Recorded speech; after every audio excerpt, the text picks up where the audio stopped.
మైలవరం నియోజకవర్గంలో తన భర్త గెలిపే లక్ష్యంగా ముందుకు సాగుతున్నారు వైసీపీ అసెంబ్లీ అభ్యర్థి వసంతకృష్ణ సతీమణి శిరీష.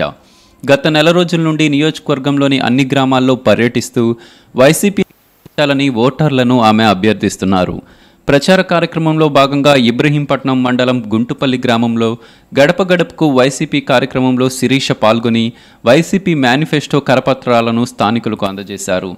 ప్రతి ఇంటికి తిరుగుతూ మహిళలు వృద్ధులతో మమేకమై వైసీపీకి ఒక్క అవకాశం ఇవ్వాలని కోరుతున్నారు. ప్రభుత్వాలు మారుతున్నా గ్రామాల పరిస్థితి అధ్వానంగా తయారవుతున్నాయని శిరీష ఆవేదన వ్యక్తం చేశారు. వసంతకృష్ణ ప్రసాద్ ఎమ్మెల్యేగా గెలిచిన వెంటనే గ్రామాల్లో మౌలిక వస్తువుల కల్పనకు కృషి చేస్తారని ఓటర్లకు హామీ ఇచ్చారు శిరీష. గుడ్డుపల్లికి చేరుకున్న శిరీషకు స్థానిక వైసీపీ శ్రేణులు ఘనస్వాగతం పలకగా గ్రామ మహిళలు హారతులతో స్వాగతం పలికారు. గుంటుపల్లి ఎస్సీ కాలనీ సహా పరిసర కాలనీల్లో ప్రచారం సాగింది.